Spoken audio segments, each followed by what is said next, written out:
The founding summit of the Crimea Platform took place on August 23, 2021, at the initiative of the President of Ukraine Volodymyr Zelensky. As a result, a joint declaration of 43 participating countries was adopted. The main goal of the Crimean Platform is to prevent Crimea from being left out of the negotiations on the issue of the occupation of sovereign Ukrainian territories, representatives of the Ukrainian parliament emphasized.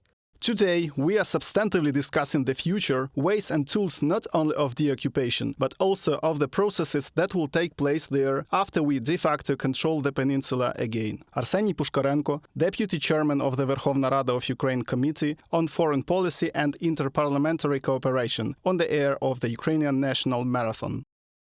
During its existence, the Crimea Platform has achieved significant progress, experts say. Firstly, this is the only international format on the issue of the occupation of the peninsula. Secondly, the number of participating countries is constantly increasing. In 2023, the summit will be attended by representatives from 5 continents and for the first time countries from the Global South.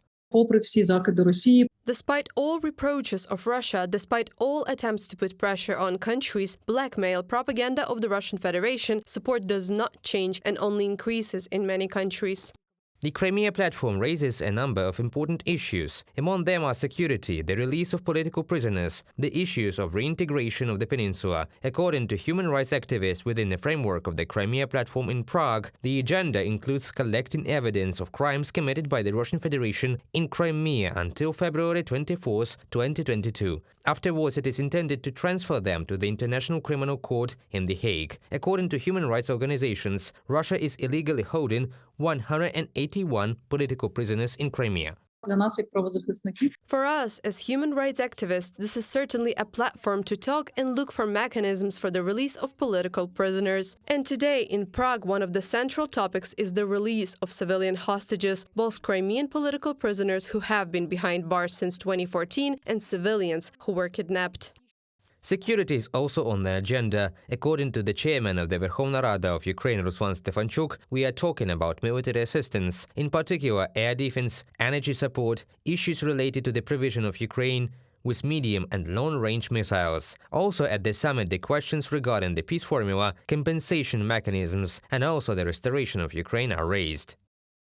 I believe that this has a great symbolic meaning for both Russia and Ukrainians. For Russia, this means that we remain one, and at the same time, for Ukrainians, this shows that we stand on the side of Ukraine and our support is unshakable. Marketa Pikarova-Adamova, president of the Chamber of Deputies of the Parliament of the Czech Republic, in a comment to Radio Liberty.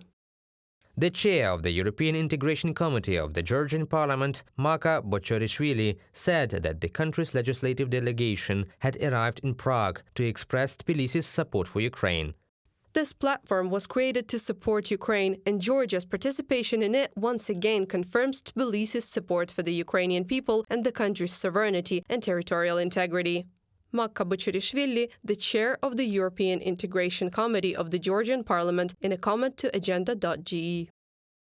Along with drawing international attention to the illegal occupation of Crimea by Russia, the platform also focuses on security issues in the Black Sea region, global food security and global law and order. Reported by Pavlo Shtelmach, Kristina Dombrovska, UATV News.